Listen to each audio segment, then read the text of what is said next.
Hello everyone, welcome.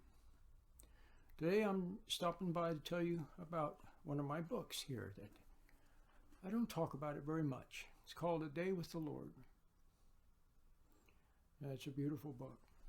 I wrote it, I think it was almost a year ago. And I want to read you something from it. As a child, you may have lain upon the grass of a summer's evening, looking up at the stars. Somehow you knew there was a meaning to your life.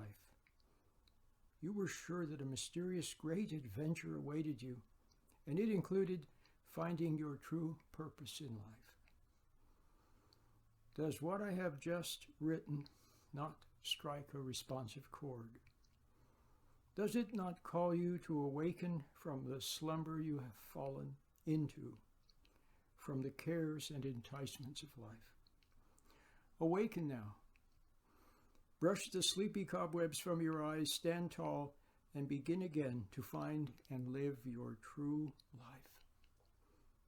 The journey starts with your sincere yearning, finding your way back to what you once knew in your heart as a child, and beginning your real life journey of adventure and discovery. You see, as time goes by, as the years go by, I see more. I understand more. It's very nice. That's the way it's supposed to be, isn't it? As we get older, aren't we supposed to become wiser, more thoughtful, more patient, have more wisdom? We are. And it begins when you refine the source of life, the source of patience. Everything you've ever, all the good things that you've ever wanted, find the source. And it's not out in the world, it's within. Christ spoke of the kingdom of God.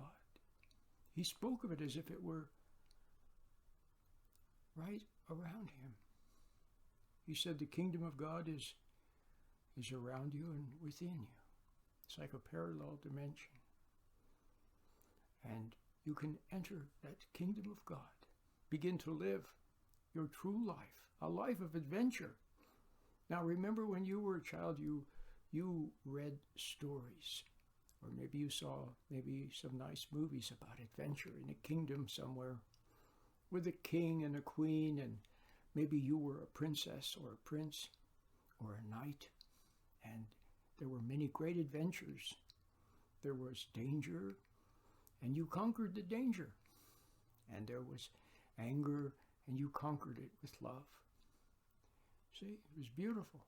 Well, that's the way life is supposed to be. And it can be. But you must refine your source so that you have the wherewithal to enter the fray. Now you don't have the wherewithal. Now you go out in the world and all somebody has to do is look at you funny, or ignore you, or make some little remark. Or all you have to do is encounter a little bit of traffic that's slow, or another bill to pay, or the boss gives you some extra work, or your kids make some demand, or your partner asks for something. That's all it takes to get you upset. You're immediately defeated. Defeated by little tiny things. So you have to learn how not to be defeated. What was that book? Don't Sweat the Small Stuff? We all knew it was true, didn't we? So what are you going to do? Well, you must find the source of wisdom and courage. That's what you need above anything else. You need courage, don't you? See, now what do you do for a false courage? Well, you elicit the support of your friends, you smoke marijuana, you drink alcohol. See, you get angry.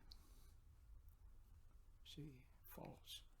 What you need is real courage that comes from within, so that you don't react to things on the outside.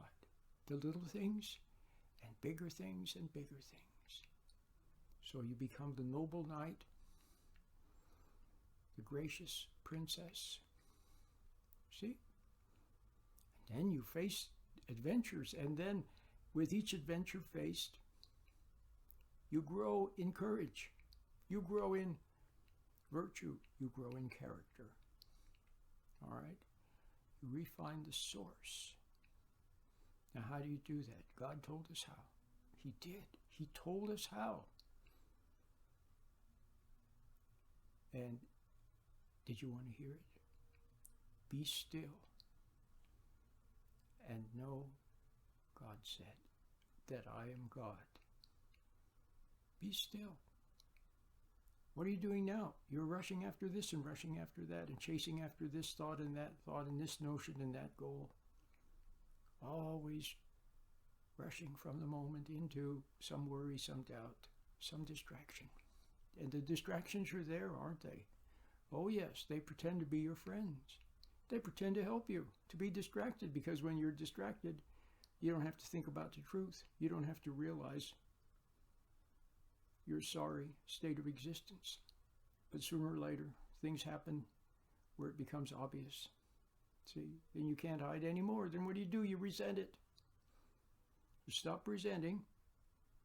Stop hating. Stop blaming other people. Stop blaming yourself. Just stand tall and get a little bit of courage, a tiny bit. You don't have much, but you have a little bit of your own courage. Use that little bit of your own courage to get the meditation and sit still and learn to reconnect with your ground of being, your intuition. And then it will take over and God will lead the way.